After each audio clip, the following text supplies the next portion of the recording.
नमस्कार विद्यार्थियों। आज हम अकाउंटिंग फॉर मैनेजरियल डिसीजन के अंतर्गत एक नया टॉपिक बिजनेस बजटिंग के बारे में कुछ सीखेंगे। और इस बिजनेस बजट के अंदर पूरा हम फोकस जो करेंगे वो करेंगे फ्लेक्सिबल बजट पर। क्लियर? लेकिन बिजनेस बजट और बजटिंग को समझने के लिए पहले आपको इनके अर्थ जानना ज़रूरी है, या ये कह सकते हैं कि फ्लेक्सिबल बजट पर पहुंचने से पहले, फ्लेक्सिबल बजट का अध्ययन करने से पहले, इसको समझने से पहले हमें कुछ बेसिक्स चीज़ें पता होनी चाहिए जो हम यहाँ पर डिस्कस कर रहे हैं। नॉर्मली किसी भी व्यावसायिक संस्था की लाभदायकता व शोधन क्षमता बनाए रखने के लिए उसके प्रबंधकों को भावी वित्तीय आवश्यकताओं के संदर्भ में योजना बनानी होती है। भावी वित्तीय आवश्यकताओं के संबंध में योजना बनाने की विधि को ही बजटिंग कहते हैं। समझ में आया कि अगर हम किसी फ्यूचर प्लान के बारे में कोई प्लानिंग करते हैं, then under managerial terms, management accounting terms, it known as budgeting. Clear? और योजना को औपचारिक ढंग से लिखित रूप में प्रस्तुत करने को बजट कहते हैं। मीन्स कि जो हमने योजना अपने माइंड में सेट करी है उसको अगर हम एक रिटन फॉर्म में आपके सामने रख दें तो वो क्या कहलाएगा? उसको आप बजट का नाम दे देंगे। क्लियर? तो बिजनेस बजट और बजटिंग में बेसिक डिफरेंस आपके समझ में आ गया होगा। बजटिंग वास्तव में एक प्रबंधकीय विधि है और व्यापारिक बजट एक ऐसी लिखित योजना जिसमें भविष्य की एक निश्चित अवधि के संबंध में व्यवसाय संचालन से सभी जुड़े पहलुओं को शामिल किया जाता है। यह किसी संस्था के उच्च स्तरीय प्रबंध द्वारा भविष्य में अपनाई जाने वाली नीतियों, योजनाओं, उद्देश्यों, मंतव्यों का औपचारिक कथन मात्र है। क्लियर? तो बजटिंग क्या है कि भविष्य में संस्था क्या करने की सोच रही है, क्या उसका ऑब्जेक्ट होगा, या वो अपने मन में एक टारगेट लेके चल रही है, तो उस टारगेट को केवल अपने माइंड में सेट करना, उसके बारे में सोचना, वो सब क्या है? बजटिंग है। क्लियर? इस प्रकार हम कह सकते हैं कि बजट एक ऐसा औजार है जो प्रबंधक द्वारा भावी क्रियाओं के संबंध में योजना बनाने के लिए प्रयोग किया जाता है। क्लियर? तो अब हम बात करते हैं बजट के क्लासिफिकेशंस की कि क्लासिफिकेशन ऑफ बजट, बजट का वर्गीकरण क्या है। तो general basis adopted for budget classification are, यानी कि बजट को जब हम डिस्ट्रीब्यूट करते हैं, क्लासिफाइड करते हैं, तो कुछ हमारे सामने जनरल रूल्स हैं। वो क्या है? On the basis of time, समय के आधार पर हम बजट को क्लासीफाई कर सकते हैं। On the basis of functions, क्रियाओं के आधार पर भी इसको हम क्लासीफाई कर सकते हैं। On the basis of the flexibility, लोचपन के आधार पर भी हम अपने बजट को क्लासीफाई कर सकते हैं। On the basis of nature of business activity, व्यवसाय के जो काम करने की तरीके हैं, व्यवसाय की जो एक्टिविटीज़ हैं, उनके बेस पर भी हम अपने बिजनेस बजट को एक्सप्लेन कर सकते हैं, क्लासीफाइड कर सकते हैं। तो अगर हम बजट को टाइम के बेस पर क्लासिफाइड करें तो there are 3 types of budgets. First one is the long term budget. Long term budget mainly is prepared for a period of 5 to 10 years। ये जो बजट है ये कितने पीरियड के लिए तैयार होता है? कम से कम 5 से लेकर 10 साल की अवधि के लिए इसको हम तैयार करते हैं। और जब इस बजट को बनाते हैं तो यहाँ पर रुपये की इकाई काम में नहीं ली जाती, यानी कि मौद्रिक इकाई जो है वो काम में नहीं ली जाती। उसकी जगह पे क्या करते हैं हम? भौतिक मात्राओं यानी कि फिजिकल क्वांटिटीज़ को यूनिट के रूप में कंसिडर करते हुए अपने बजट को तैयार कर लेते हैं। Clear? Second, the short term budget, अल्पकालीन बजट। शॉर्ट टर्म बजट जो होंगे ये तैयार किए जाएंगे जनरली फॉर 1 to 2 ईयर्स, 1 से 2 साल के लिए इसको हम तैयार करते हैं। और इस बजट में हम क्या करते हैं, फिजिकल यूनिट को मेजरमेंट के रूप में ना लेकर हम क्या करते हैं, मौद्रिक इकाई को ही में ही इस बजट को तैयार करते हैं। Third one, the current budget. ये बजट भी अल्पकालीन अवधि के ही होते हैं, या इनको भी हम अल्पकालीन बजट ही कह सकते हैं, लेकिन चालू बजट की जो अवधि है वह 1 से 3 माह तक होती है। और अगर ये अवधि बढ़ जाती है तो क्या कहलाएगा, वो अल्पकालीन बजट, यानी कि 1 साल या उससे ऊपर पहुंच जाएगा तो अल्पकालीन बजट, और महीनों में अगर रहता है तो क्या कहलाएगा, चालू बजट। क्लियर? सेकंड बेसिस है on the basis of functions. तो फंक्शंस के बेस पर हम बजट को क्या कर सकते हैं, पहला पार्ट क्या होगा इसका, क्लासिफिकेशन, मास्टर बजट और समरी बजट, यानी कि सारांश बजट के रूप में भी इसको हम कह सकते हैं। इसके अंतर्गत होता क्या है, जनरली जितने भी डिपार्टमेंट्स एक बिजनेस ऑर्गेनाइजेशन के अंदर काम करते हैं, पहले हम ये करते हैं कि उन सब के अलग अलग बजट्स मांग लेते हैं, या उनकी जो फोरकास्टिंग है उसको अलग अलग रूप में उनसे मांग लेते हैं, और फिर उन डिफरेंट बजट्स को बेस पर एक समराइज बजट हम तैयार अगर करते हैं, यानी कि सबको उनमें से जो मेन पॉइंट है उनको हटाकर एक छोटा सा बजट, एक अलग से बजट तैयार कर लेते हैं, तो जो समराइज बजट हम बनाते हैं वही क्या कहलाता है, मास्टर बजट। और इस बजट में क्या होता है, आपका विक्रय, उत्पादन, लागत, लाभ, लेखानुपात, लाभ नियोजन से संबंधित जितनी भी सूचनाएं हैं वो सभी इसमें शामिल कर लेते हैं। ठीक है, जनरली हम ये कह सकते हैं कि मास्टर बजट जो है इसको एक फंक्शन कोऑर्डिनेटर के रूप में भी ये काम करता है। मींस मास्टर बजट जो है वो डिफरेंट विभागों के बीच में कोऑर्डिनेशन का काम भी करने वाला बजट भी कहलाता है। Clear? Second one is the functional budget और सब्सिडरी बजट। फंक्शनल बजट की अगर हम बात करते हैं तो प्रत्येक विभाग या क्रिया के लिए अनुमोदित पूर्वानुमानों के आधार पर जो बजट तैयार किए जाते हैं वह सहायक बजट कहलाते हैं। इन बजट्स को हम क्या कहते हैं, विभागीय बजट के नाम से भी जानते हैं। क्लियर? तीसरा है on the basis of the flexibility. Flexibility के आधार पर हम बजट्स को 2 भागों में डिवाइड कर लेते हैं, एक स्थित स्थायी बजट, फिक्स बजट, दूसरा होता है आपका फ्लेक्सिबल बजट। फिक्स बजट की ज़रूरत कहाँ होती है कि इस प्रकार का बजट वहाँ पर ही तैयार करना चाहिए जहाँ पर विक्रय के संबंध में पूर्ण शुद्धता के साथ अनुमान लगाया जा सकता है और लागत व व्यय को शुद्धता के साथ निर्धारित किया जा सकता है। ठीक है, यानी कि जहाँ पर आपने एक बार जो फोरकास्ट कर लिया, जो अनुमान लगा लिया, वही अनुमान है, उसमें आप ये मानिए कि किसी भी परिस्थिति में उसमें कोई चेंज नहीं होगा।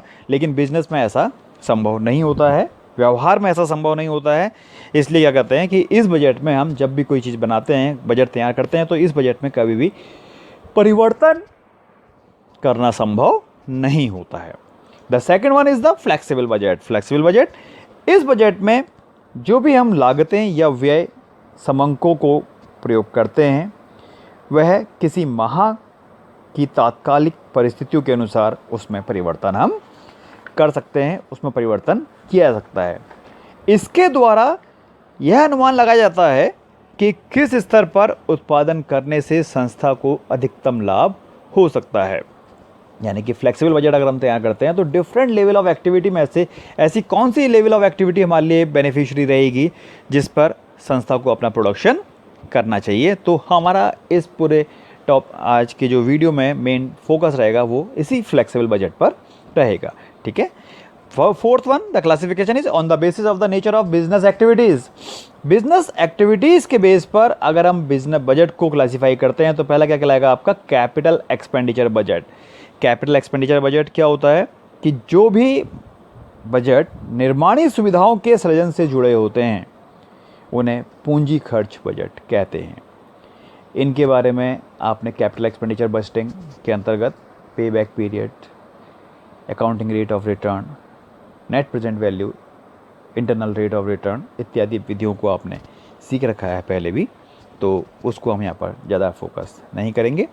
Second one is the operating budget और रेवेन्यू बजट। ठीक है, कि आपके पास क्या है, संचालन बजट या रेवेन्यू बजट आपके पास यहाँ पर है। तो दूसरा हम बात कर रहे थे ऑपरेटिंग बजट और रेवेन्यू बजट। तो ऐसे बजट नैतिक कार्यों की योजनाओं से संबंधित होते हैं। इसमें बिक्री, उत्पादन, लागत, लाभ आदि को शामिल किया जाता है। लेकिन on the basis of flexibility, how we can prepare flexible budget, हम पूरे इस वीडियो में आज उसी का अध्ययन करेंगे कि हम लचीला बजट या लोचदार बजट कैसे तैयार कर सकते हैं। तो first, it is must to know that when we prepare our flexible budget, then we will divide our expenses into 3 categories. The first one is the fixed expenses. Clear? तो the expenses which will remain constant at all level of activities are known as fixed nature expenses.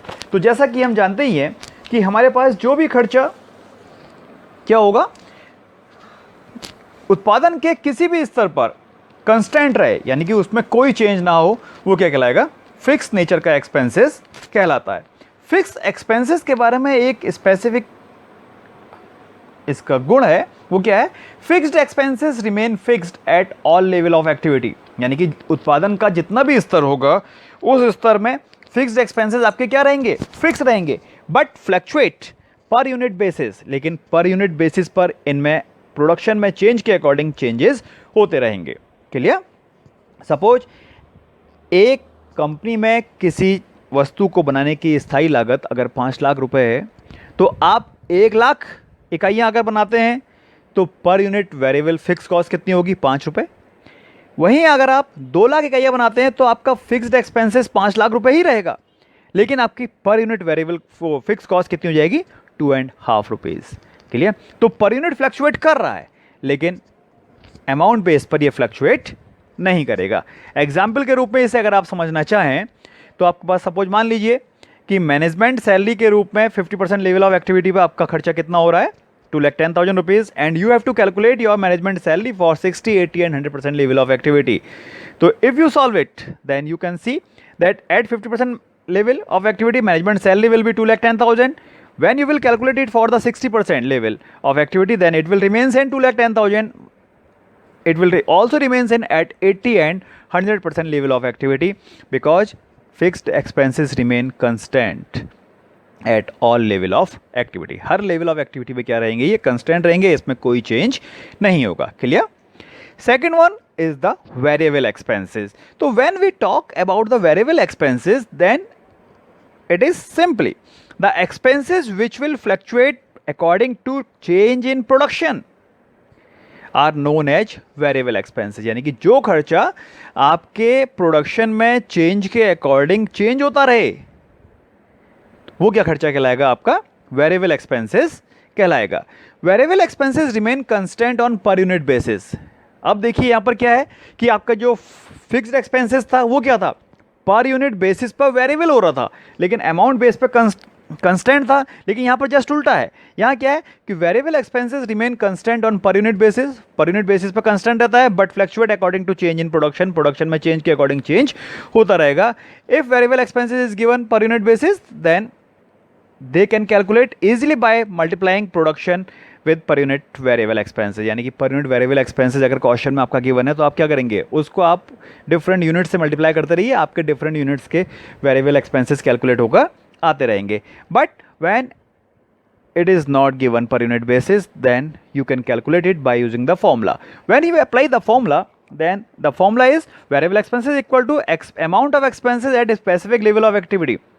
जिस level of activity पर आपके पास question में information given है, उस level of activity पे आप क्या करेंगे, उसके खर्चे को यहाँ पर दिखा देंगे। फिर उसको आप मल्टीप्लाई किससे करेंगे, output at desire level of activity. यानी कि जिस लेवल ऑफ एक्टिविटी के लिए आपको वेरिएबल एक्सपेंसेस कैलकुलेट करना है, उसका अगर यूनिट आपके पास क्वेश्चन में गिवन है उससे मल्टीप्लाई कर देंगे, या आप उस परसेंटेज को यहाँ पर शो कर सकते हैं जिस परसेंटेज के लिए आपको वेरिएबल एक्सपेंसेस कैलकुलेट करना है। इसके बाद आप इसको डिवाइड किससे करेंगे, output at specific level of activity, यानी कि जिस लेवल ऑफ एक्टिविटी का अमाउंट आपने यहाँ से उठाया होगा यहाँ के लिए, उसी लेवल ऑफ एक्टिविटी के आउटपुट से इसको आप डिवाइड कर देंगे, या जिस परसेंटेज पर ये खर्चा आपको दिया होगा उस परसेंटेज से आप यहाँ पर डिवाइड कर देंगे। क्लियर। एग्जाम्पल के रूप में इसको हम लेके चलते हैं कि सपोज मटेरियल आपका 50% लेवल ऑफ एक्टिविटी में 5 लाख रुपीज है and you have to calculate material.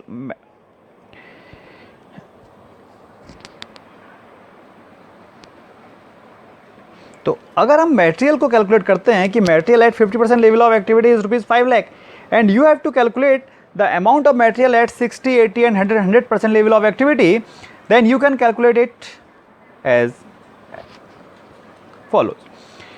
Computation of material at different level of activity at 50% material 5 lakh, which is directly given in the question. When you calculate it for the 60%, then you have shown it here. Material at 5 lakh, 50% level of activity 5 lakh divided by 50%, and we have to calculate it for the 60%. Then when we will solve it, then we can find the amount for material at 60% level of activity. Same if we want to calculate it for 80%, then 5 lakh divided by 50 as given in the question, multiplied by the 80, and we can find the amount of material at 80% level of activity. Same procedure is followed by us for the 100% level of activity. Now we will talk about the third category is semi variable expenses. So semi variable expenses will be partly fixed and partly fluctuate according to change in production or according to specific condition, are known as semi variable expenses, यानी कि जो खर्चा कुछ level तक fix रहेगा और कुछ level के बाद उसमें चेंजेस हो जाता है क्वेश्चन में गिवन कंडीशन के अकॉर्डिंग, वो क्या कहलाता है, आपका सेमी वेरिएबल एक्सपेंसेस कहलाता है। ठीक है। तो यहाँ पर अगर हम सेमी वेरिएबल एक्सपेंसेस की बात करते हैं तो आपके पास क्या रहा है कि सेमी वेरिएबल एक्सपेंसेस में हमने लेके चले हैं plant and maintenance at 50% level of activity 62,500।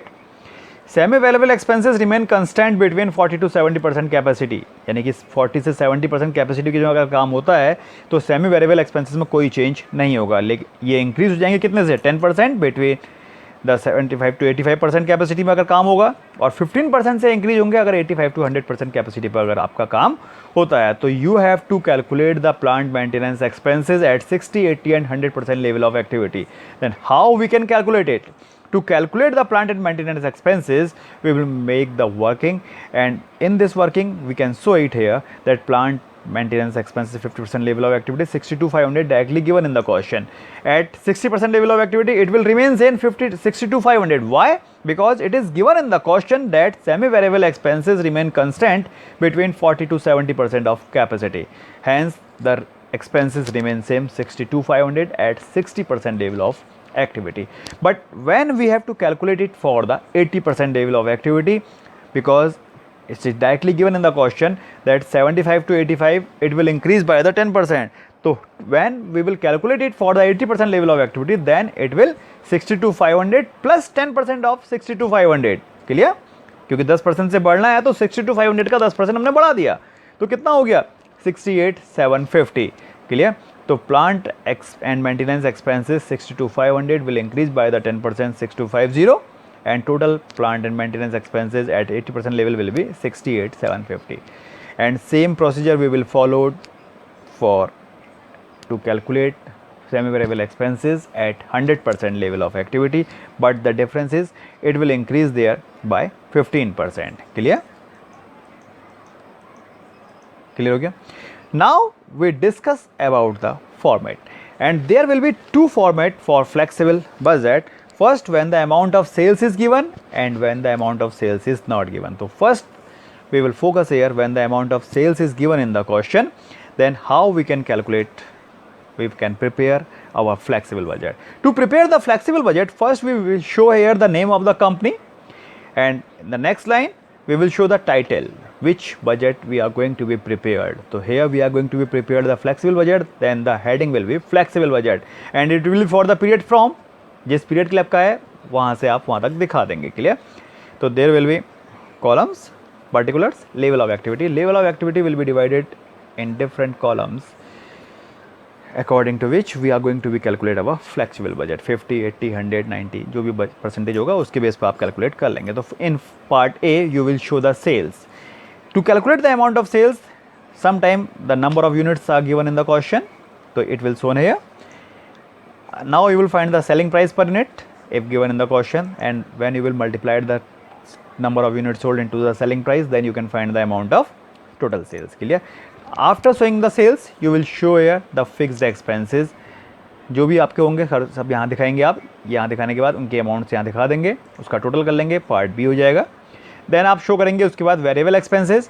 Variable के जो खर्चे होंगे यहाँ आप दिखाएंगे, उनके अमाउंट्स यहाँ पर आप शो करते रहेंगे, टोटल करेंगे, आपका टोटल वेरिएबल एक्सपेंसेस आ जाएगा. फिर आप दिखाएंगे सेमी वेरिएबल एक्सपेंसेस, जितने भी होंगे आपके यहाँ दिखाएंगे, टोटल करेंगे, आपका सेमी वेरिएबल एक्सपेंसेस का टोटल हो जाएगा. क्लियर? अब आप क्या करेंगे कि जो आपने बी सी डी पार्ट में टोटल की कॉस्ट निकाले थे, फिक्स्ड, वेरिएबल, सेमी वेरिएबल, उनका आप टोटल यहाँ पर कर लेंगे. अब ये कहलाएगा आपका टोटल कॉस्ट. और इस टोटल कॉस्ट को अगर आप माइनस करते हैं किससे? ए से. किससे माइनस करेंगे? ए माइनस ई. तो आप क्या पालेंगे? प्रॉफिट का अमाउंट या लॉस का अमाउंट आप कैलकुलेट यहाँ पर कर लेंगे. प्लस में अगर आपका अमाउंट आएगा प्रॉफिट होगा, माइनस में अमाउंट आएगा तो आपका लॉस होगा. In short, if you calculate, you prepare your flexible budget in a long page of copy, then it will shown here in this format. Clear? Now when the amount of sales is not given in the question, then how we can prepare it? In this situation, in part A we will show here the fixed expenses. After showing it, we will make the total of it. Then we will show the variable expenses. Here the name of the variable expenses, here the amount, make the total.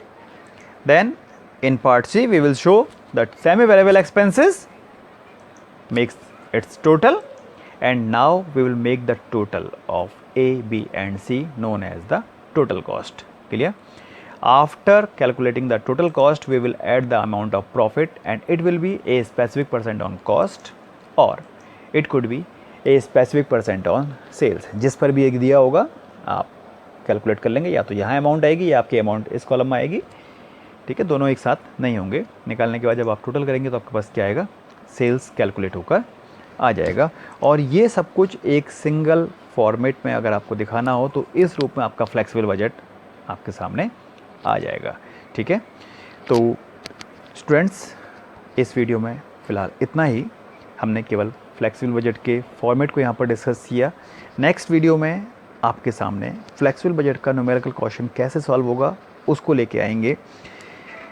लेकिन उससे पहले इस video के माध्यम से अगर flexible budget को समझने में आपको कोई प्रॉब्लम रही हो, कोई डाउट्स आपके हैं, तो आप मुझे मेरे व्हाट्सएप नंबर पर या मेरे मोबाइल नंबर पर जो स्क्रीन में आपके सामने यहाँ पर दिख रहा है, इस पर आप मुझे कॉल कर सकते हैं या व्हाट्सएप मैसेज भेज सकते हैं, या आप अपनी क्वेरीज को मेरी मेल आईडी पर भी सेंड कर सकते हैं. ठीक है स्टूडेंट, तो आज के वीडियो में इतना ही. आखिरी में मैं डॉक्टर दीपक खाती, असिस्टेंट प्रोफेसर कॉमर्स, आपसे विदा लेता हूँ. Thank you very much. Have a nice day.